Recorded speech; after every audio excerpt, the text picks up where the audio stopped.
자, 오늘도 믿음 이야기하면 여러분 교회 오면 항상 듣는 이야기라서 또 지루할 수도 있고 또 식상할 수도 있고 그게 믿음이라고 하는 주제인데요. 이게 왜 그러냐면 이 믿음의 세계는 실제 하는데도 불구하고 우리 보이질 않기 때문에 그렇습니다. 이 영적인 세계가 반드시 있는데 그 세계를 우리가 볼 수 있다면, 영적인 세계에서 벌어지는 일들을 우리가 볼 수 있다면 얼마나 신이 나겠습니까?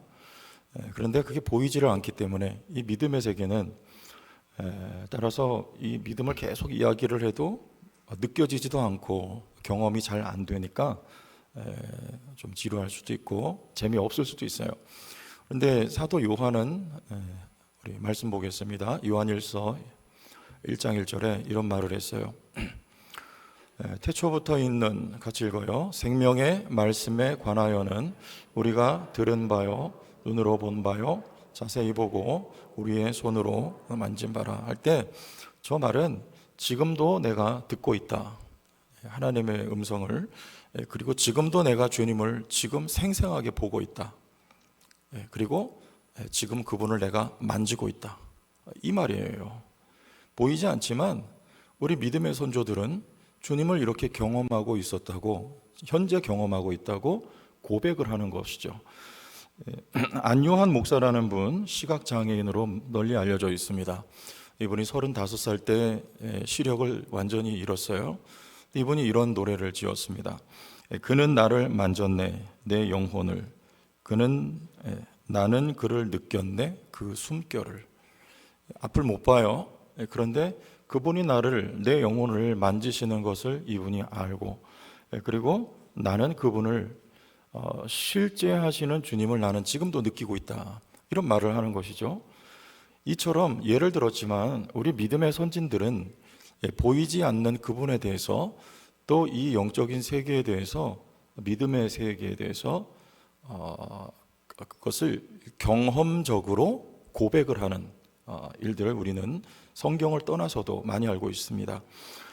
우리 본문의 오늘 주인공은 한 믿음의 가정 이야기입니다.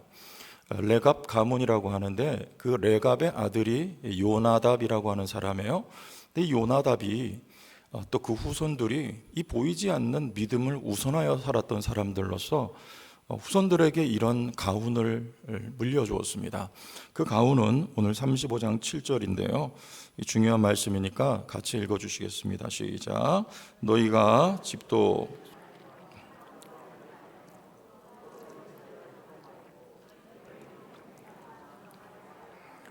그리하면 너희가 머물러 사는 땅에서 너희 생명이 길리라. 요약하면 소유하지 말라는 것이죠. 지금 이 남유다, 북이스라엘은 이미 망했고 남유다 사람들 이제 멸망을 앞두고 있습니다. 그때에 이 레갑 사람들은 소유하지 않고 요나답이 이 가훈을 내린 이후로 지금 200년이 지나는 동안 이 가훈을 지키며 살았습니다.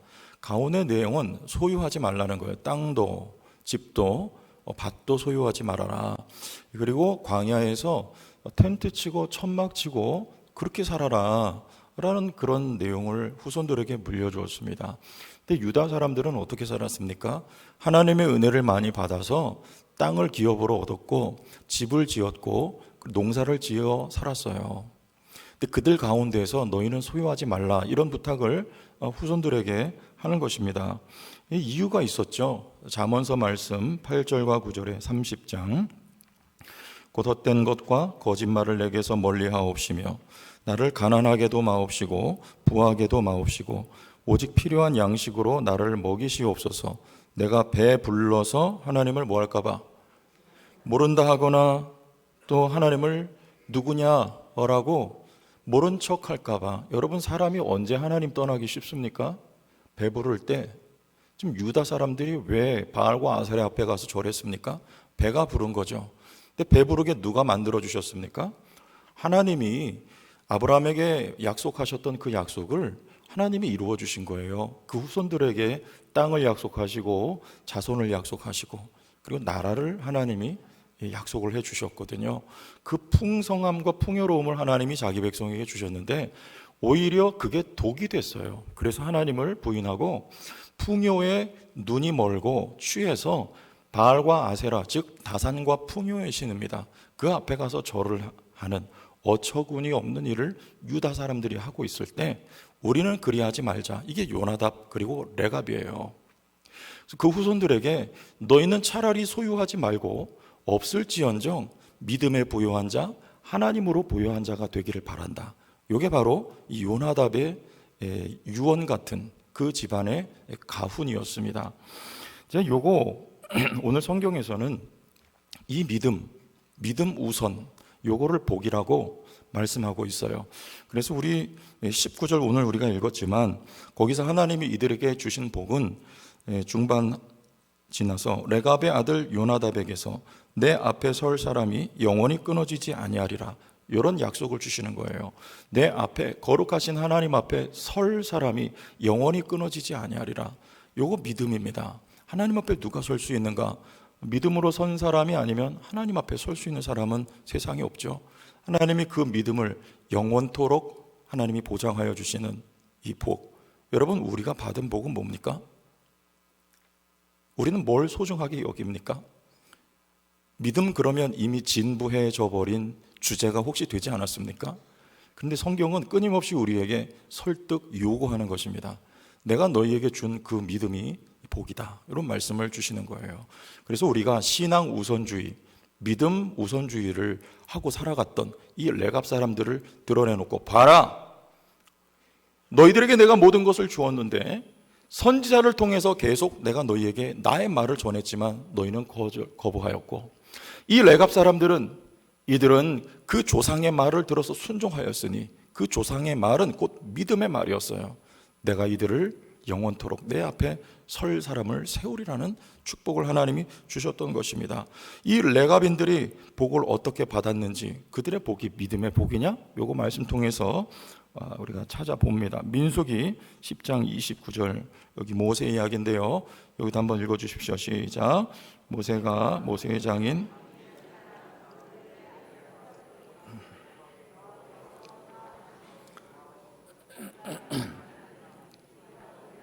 선대하리라. 여호와께서 자, 여기 누가 나오냐면 미디안 사람 르우엘이 누구냐? 모세의 장인이죠. 그리고 모세의 처남 르우엘의 아들이 호밥입니다. 이 사람들이 지금 어떻게 했냐면 이 모세를 영접을 하는 거죠. 모세가 광야로 도망갑니다. 애굽 사람 쳐 죽이고 광야로 도망갔을 때 얼마나 외롭고 쓸쓸해요. 그때 이 모세를 영접하고 먹을 것을 대접해주고 자기 딸까지 아낌없이 내줬습니다. 누가요? 르우엘이라고 하는 미디안 제사장이었어요. 모세에게 잘해줘요. 그리고 그 아들은요, 모세가 출애굽할 때 이 호밥에게 요청을 했어요. 너가 우리하고 같이 가자. 고향 떠나라는 말이에요. 왜요? 우리가 이 광야길을 이제 행진해 나갈 때 너희는 미디안 족속 광야길을 너무나 잘 알기 때문에 우리의 눈이 되어달라. 즉 가이드가 되어달라 그 말입니다. 처음에는 안 가겠다 했지만 결국엔 동행해요. 그리고 이스라엘 백성들이 요단강 건너 사사기에 보면 가나안 땅에 정착할 때 유다 지파와 함께 이 호밥과 그의 일족이 같이 자리를 거기에 잡습니다. 같이 살아요. 그때부터 같이 살기 시작한 사람, 이들을 성경은 겐 사람이라 그래요. 이 겐 사람은요, 창세기서부터 나오는데 이방 사람들입니다. 유대인이 아니에요. 그런데 이 겐 사람 르우엘과 호밥의 후예가 누구냐면 바로 이 레갑 사람들이에요. 레갑인들은요, 여러분, 이 이방인들입니다. 왜 복을 받았어요? 이들이 하나님이 아브라함에게 주셨던 계속해서 나오는 주제죠. 너를 축복하면 그들이 복을 받고 너를 저주하면 저주를 받으리라. 근데 르우엘이요, 이 아브라함의 후예인 모세를 영접한 거예요. 잘 대해주고 그의 딸까지 주고요. 호밥도 이스라엘 백성들이 광야길을 행진하여 가나안 땅 들어갈 때 그 길을 안내했단 말입니다. 좋게 대해주는 거예요. 선대하는 거예요. 그들이 복을 받아 약속하신 말씀 그대로인데 오늘 이 레갑 족속을 보니까 그들이 받은 복은 뭡니까? 오히려 유다 사람들이 이스라엘 사람들이 복이라고 여겼던 그것은 다 버리고, 그게 복입니까 아닙니까? 사도 바울이 나에게 있는 모든 것을 배설물처럼 버린다. 그럼 버린 그게 복입니까 아닙니까? 복의 그림자예요. 오리지널 복은 뭐예요? 그럼 이 레갑 사람들이 목숨 걸고 지켰던 그 믿음이요, 신앙이 그게 복이라는 거예요. 하나님께서 우리에게 주시는 그 복은, 그래서 창세기에 아브라함에게 내가 복이 될지라지, 그 복은요, 그 복이라는 말의 히브리어 원을 보면은 예배. 하나님을 누가 예배할 수 있느냐? 찬송입니다. 하나님을 누가 찬송할 수 있느냐? 믿음 가진 자가 하나님을 예배할 수 있고, 믿음이 있는 사람이 하나님을 찬송할 수 있다. 그 믿음이 복이란 말입니다. 아브라함에게 약속하여 주신 그 복은 믿음의 복인 거예요. 신앙의 복인 거예요. 그런데 그게 어디로 흘렀어요? 구약 성경에서부터 이방인들이 그 복을 받았습니다. 오히려 원가지에 해당하는 장자와 같은 이스라엘은 하나님을 부인하고 배반하고 떠났으나, 오히려 그 가운데 이방인이었던 이 레갑 사람들은요, 이 겐종족이요, 이들이 복을 받아, 이들이 믿음을 우선하고 하나님을 고백하기를 그 자리를 떠나지 아니하는 놀라운 일을 우리가 지금 오늘 본문을 통해서 보게 되는데, 여러분, 사도 바울은 이 현실을 다음과 같이 우리에게 말씀하고 있어요. 로마서 11장 17절 같이 한번 읽어보겠습니다. 또한 가지 얼마가 꺾이었는데 돌 감람나무인 내가 그들 중에 접붙임이 되어 참 감람나무의 뿌리의 진액을 함께 받는 자가 되었은즉. 바울은 자기 동족 이스라엘 백성들이 믿음을 떠난 현실에 대해서 가슴 아파하면서 이런 말을 하는 거예요. 그 뿌리, 즉 예수요, 즉 하나님, 그 뿌리의 원가지에 그들 가운데 얼마가 배임을 당했어요. 하나님이 그들을 어눌하게 만들고 믿음을 떠나게 만들어서 잠시, 그러나는 그들을 버리지 않았습니다. 이스라엘 백성들을 하나님이 구원하실 것이라고 바울은 말하고 있어요. 그러나 그 사이 그 베어 나간 자리에 누구를요? 돌 감람나무와 같았던 너희들을 접붙임을 시켰다는 거예요. 그게 누굽니까? 레갑 족속 같은 이방인들이면 바로 저와 여러분들이에요. 여러분, 이게 얼마나 큰 복이냐. 우리에게 믿음이 주어졌다는 것, 우리가 그 뿌리, 이 뿌리는요 썩지도 않는 뿌리입니다. 그리고 모든 것이 충만한 생명력 있는 뿌리예요. 곧 하나님이에요.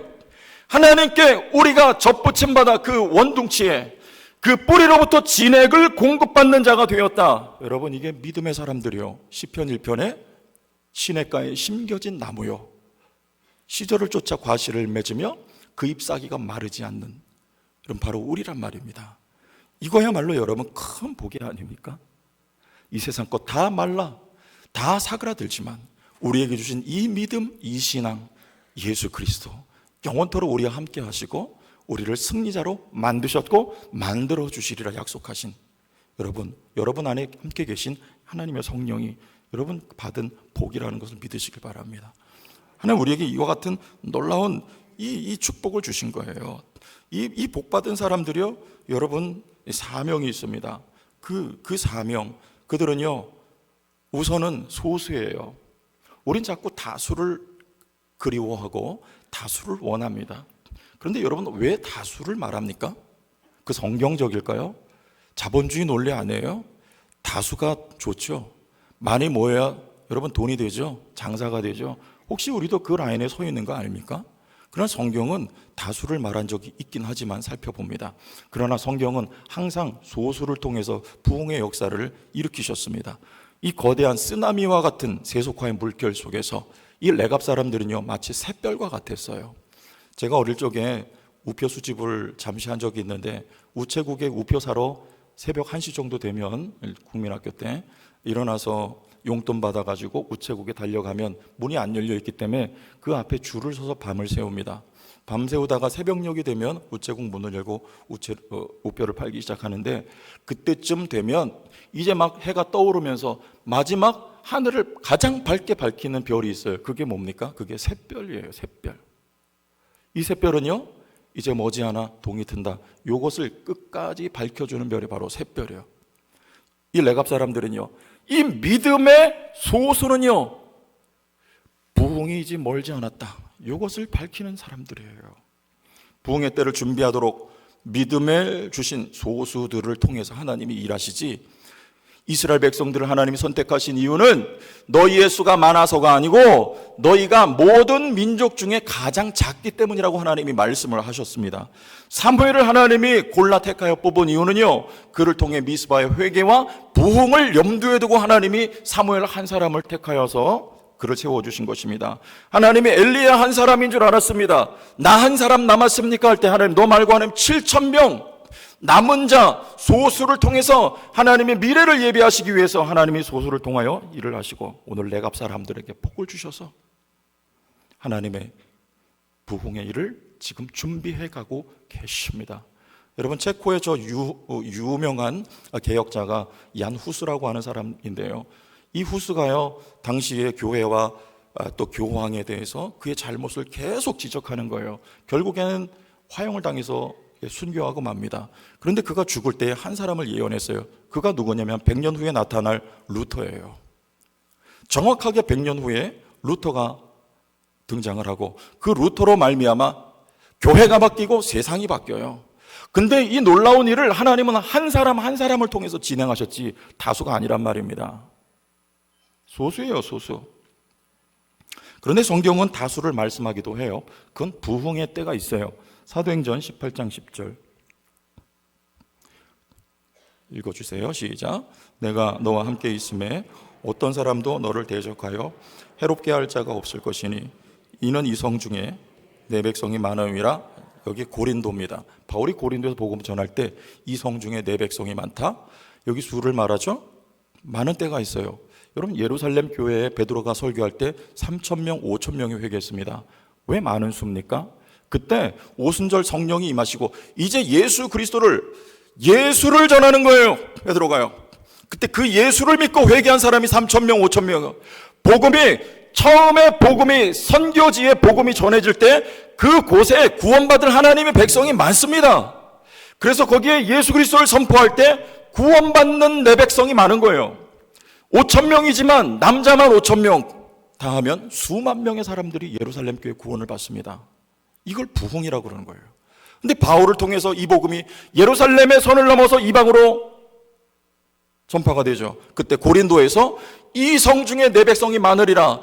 이 고린도에서 이 표현이 나와요. 바울에게도 바울이 하나님의 말씀에 붙잡혔다 그래요. 왜 말씀에 붙잡혔을까요? 이 성 중에 구원받을 하나님의 백성이 많기 때문에 그들을 하나님의 말씀으로 말미암아 구원해내는 일을 바울을 통해서 해야 되기 때문에 바울이 하나님의 말씀에 붙잡혔다는 말이 이 고린도에서 복음을 전할 때 사도행전 18장에 나오고 있는 것입니다. 즉 뜨거운 거예요. 부흥입니다. 우리 대한민국에도 그런 시절이 있었어요. 제가 이 말씀 준비하면서 영상을 봤더니 1973년도에 저 서울에 있는 여의도에서 빌리그레암 목사님 오셨고 또 김장한 목사님이 통역을 했어요. 그때 거기 계신 분 계세요? 할렐루야. 거기 다녀오셨어요? 어우, 귀한 분이시네. 저는 그때 3살이었기 때문에 갈 수가 없었어요. 예, 가고 싶었지만. 예, 그렇죠. 할렐루야 권사님. 예. 근데 영상을 보니까 그 넓은 여의도에요, 빼곡히 사람들에 몰려가지고 그 말씀을 듣고 마지막에 이제 예수 믿을 분들 앞으로 나오시라 자리에서 벌떼같이 자리에서 일어나고 앞으로 걸어 나오는 모습을 제가 봤어요. 우리 한국에도 그런 때가 있었어요. 평양에서 대부흥운동이 일어나고요. 1960년대, 70년대, 80년대까지 부흥의 때가 있었습니다. 왜? 이 땅, 이 나라에도 구원받은 하나님의 백성들이 저 북녘 땅에서부터 성도들이 이 6.25 전쟁 때문에 남한으로 밀려 들어왔고 남한의 교회들이 세워지고 이곳에도 구원받은 하나님의 사람들이 참 많았단 말입니다. 그래서 수가 나오는 거예요. 하나님의 말씀이 또한 부흥사들을 통해 뜨거운 성령의 은혜와 능력이 경험되고 하나님이 영혼들을 건져냈던 시기가 있고, 그런데 여러분 늘 그런 게 아니에요. 부흥의 때가 있고요, 부흥이 사그러져 갈 때가 있습니다. 어쩌면 지금 그 시절인지 모르겠어요. 바울이 전도하고 바울이 교회를 세웠던 지역마다 여러분 저는 가보진 못했지만 가보세요. 거기 터만 남았어요. 그리고 건물 기념교회만 있습니다. 생명력이 없어요. 흔적만 남아있어요. 우리는 그걸 보고 가서 보면서 본 분들이 다 땅을 치고 탄식을 해요. 왜 이렇게 되었는가? 여러분 이상히 여기지 마세요. 오늘날 대한민국 교회에 새롭게 믿는 사람들의 수가 줄어들고, 여러분 다음 세대를 걱정하는데 어쩌면 이건 자연스러운 현상인지 모릅니다. 왜? 역사 속에 그랬기 때문이에요. 다 어디 갔습니까? 그런데 그 복음이, 그 부흥의 역사가 계속 서진을 했어요. 그리고 아메리카 대륙을 통해서 대한민국에 들어오기까지 약 2000년 시간이 걸렸습니다. 이 부흥은 계속해서 움직이는 거예요. 왜? 복음화를 위한 거예요. 복음화는요, 이 대한민국 모든 사람이 다 예수를 믿어 복음화가 아니고요, 복음을 다 듣는 일이 생기면 그걸 복음화라고 하는 거예요. 복음화가 이루어지면 그때 주님이 오십니다. 예루살렘에서부터 복음이 출발하여서 서진하여서 한 바퀴 돌아 다시 이스라엘 땅으로 복음이 들어가면 그때 주님이 오시는 거예요. 그래서 부흥의 때가 있고 부흥이 사그라들 때가 있을 때, 하나님은 성경과 역사의 증언을 우리가 보면 항상 소수를 통해서 일했지 다수를 통해서 하나님이 일한 적은 없다는 말입니다. 그들 가운데 한 부류가 바로 이 레갑 사람들이었어요.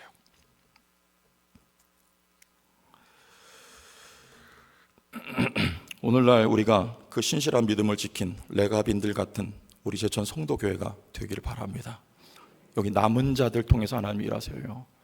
이 어두워져가는 시대에 우리 교회가 남은 자와 같은 교회가 되기를 바라고, 이들처럼 믿음에 부요한 우리 교회가 되기를 바라는 것입니다.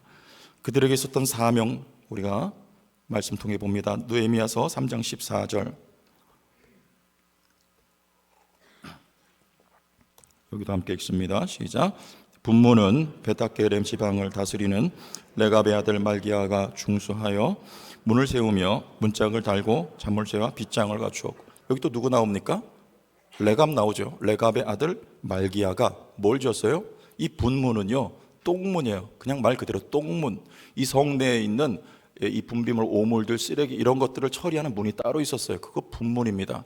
그러니까 이 레갑의 아들 말기야가 지금 이 레갑, 예레미야 35장 이 시점부터 약 150년이 지난 시점에 여기 또 언급이 되는 거예요. 무엇을 위해 쓰임 받습니까? 이 남겨진 자들을 통해서 하나님의 성전과 성벽을 세우는 일에 이들이 쓰임을 받아요. 성경에선 끊임없이 성전 이야기를 하는 것입니다. 솔로몬이 성전을 짓는 이야기, 포로에서 돌아와서 그들 소수들이에요. 소수들로 말미암아 하나님의 성전을 세울 때, 성벽을 세울 때 이와 같은 신실한 남겨진 소수를 통해서 하나님이 일하셨지 다수가 아니라는 말입니다. 오늘 우리에게 주신 사명은 뭡니까, 여러분? 오늘 제천 성도교회가 이와 같이 남은 자들로 세워진 교회가 되길 바라면 우리에게 주신 사명 똑같습니다. 성전을 세우는 일, 성전은 사람이라고 그랬어요. 여러분, 이 성전은 학교에서 말씀해본 이 성전의 영광이 충만하게 하리라는 거예요. 그들이 볼 때는 너무나 초라한 성전이었습니다. 이전 솔로몬 성전의 그 영광을 본 자는 땅을 치며 통곡하는 거예요. 그러나 하나님 말씀하세요. 외형이 아니고 내용이라는 거예요. 이 성전의 영광이 충만하리라. 어떤 초라한 성전이라 그곳에 하나님의 임재가 있으면 거기에 하나님의 영광이 함께하는 것이에요. 이전 영광보다 이 성전의 나중 영광이 더 크리라. 그 말은요, 사도행전에 있었던 교회요, 성령 받은 성도들의 무리, 그게 바로 성전이란 말이에요. 그 영광이 크다.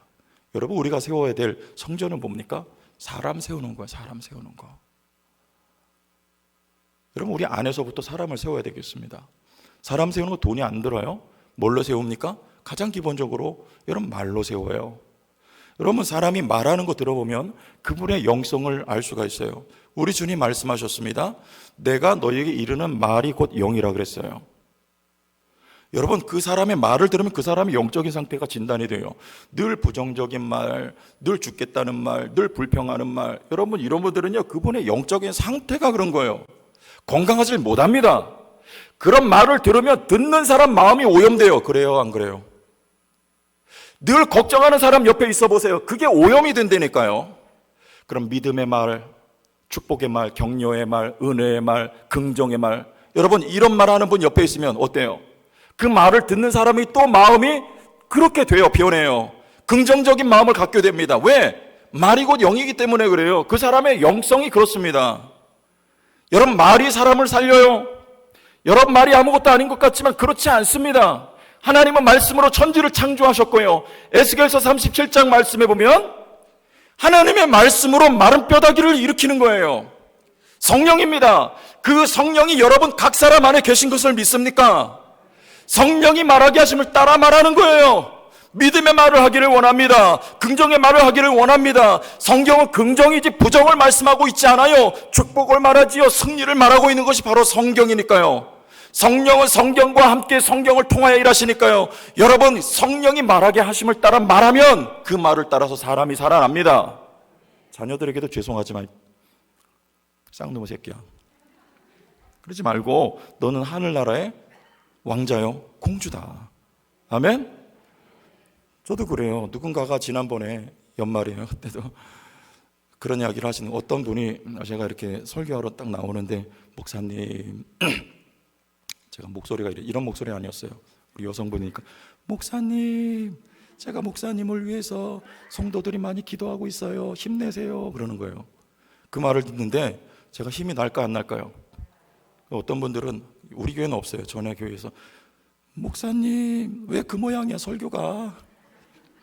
그러면은 힘이 그냥, 여러분, 말이 사람을 살려요. 돈 100만 원 주는 것보다 그건 그냥 없어져요. 여러분 안에 담겨 있는 그 생명의 말 한마디가 사람을 살려요. 믿습니까? 여기서부터 살리는, 여기서부터 우리 교회 공동체가 사람 살리는 언어가 유통되는 교회가 되기를 바랍니다. 한번 해보세요. 여러분 자유롭게 말해보세요. 이렇게 하면 이제 못하더라고요. 왜? 훈련과 연습이 안 됐어요. 해보세요. 저 째려보지 말고 빨리 해보세요.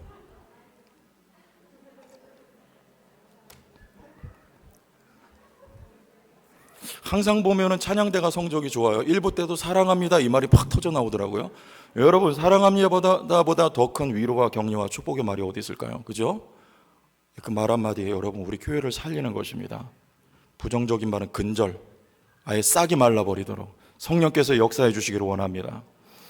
그리고 우리 또 나가서 여기서부터 살리고 밖에서도 여러분 말로도 살리지만 우리는 정말 사람 살리는 일을 해야 되겠습니다. 우리 교회 선교의 방향성이기도 합니다. 이번에 제가 필리핀 가서 두 분 선교사님 만나고 두 곳을 돌아보고 왔어요. 많이 배웠습니다. 근데 가서 보니까 여러분, 우리 대한민국은요 이제 어려워져요. 점점 선교사를 보내고 싶어도 우리 젊은 층의 선교사들 없습니다. 우리 이번에 두 분 전도사님하고 사모님 오셨는데요. 이분들이 우리 GMS에서 선교 훈련 받고 여기 사역하다 선교사로 이제 보낼 자원들이세요. 그런데 그런 분들 참 만나기가 어려워요. 정말 우리가 하나님 앞에 좋은 선교사 보내기 원해서 엎드려서 무릎 꿇고 기도하는 가운데 하나님께서 보내주신 좋은 분들 같아요. 아멘도 잘하시고, 일부 때 안에서 제가 시켰어요. 아멘 하시라고. 그랬는데 점점 그래요. 여러분, 교회마다 서울에 있는 교회들도요, 제 동기들 얘기 들어보면은 사역자 구하기가 너무 어려워요. 그래서 평균 40대 이상을, 왜요? 젊은 사역자들은 그나마 큰 교회, 중대형 교회로 다 가버리고 말아요. 그러면 남는 사역자가 없어요. 이제 사역자가 부족한 시대가 옵니다. 그런데 여러분, 동남아시아 외국의 선교지, 특히 아프리카, 동남아시아 뭐 이런 쪽에 나가보면요, 거의 다 젊은이들이에요. 교회 안에도 젊은이들이 많고 이 사역에 헌신하는 분들도 젊은이들이 많아요. 근데 문제는 뭐냐면 이분들이 교육을 못 받습니다. 신학교육도 못 받고 그저 교회에서 배워가지고 교회를 목회하는 거예요. 여러분, 그러면 교회가 건강해지겠습니까? 저 중국에 왜 이단들이 그렇게 많은 줄 아세요? 제대로 된 교육이 없기 때문에 그런 거예요. 그래서 제가 느낀 거는요, 요번에 솔텐나이 교회 가고 PTS 신학교 가서 봤는데 참 좋은 학교예요. 저마다 하는 말들이 뭐냐면 우리 필리핀뿐만 아니고 이 학교를 통해서 이 동남아시아를 책임지는 그런 학교가 되기를 원한다는 것입니다. 그 말을 누가 했냐면 잠발레스에 있는 최세영 선교사 그 말을 하더라고요. 이 다음 사역자들을, 사람을 세우는 일의 중요성을 함께 공감하고 자기도 그 일을 한다는 거예요. 그리고 신학교 사역을 부족하지만 하겠다는 것입니다. 그리고 그 이성호 선교사하고 이렇게 조인해가지고 도움을 좀 우리가 받아야 되겠다 하면서 우리 한국에도 사역자 한 사람을 보냈어요. RJ 전도사라고. 지금 총신에서 THM 과정하고 있습니다. 석사 과정하는데 요번에 그분하고 제가 우리 교회 성도 가운데 한 분을 이렇게 연결을 해드렸어요.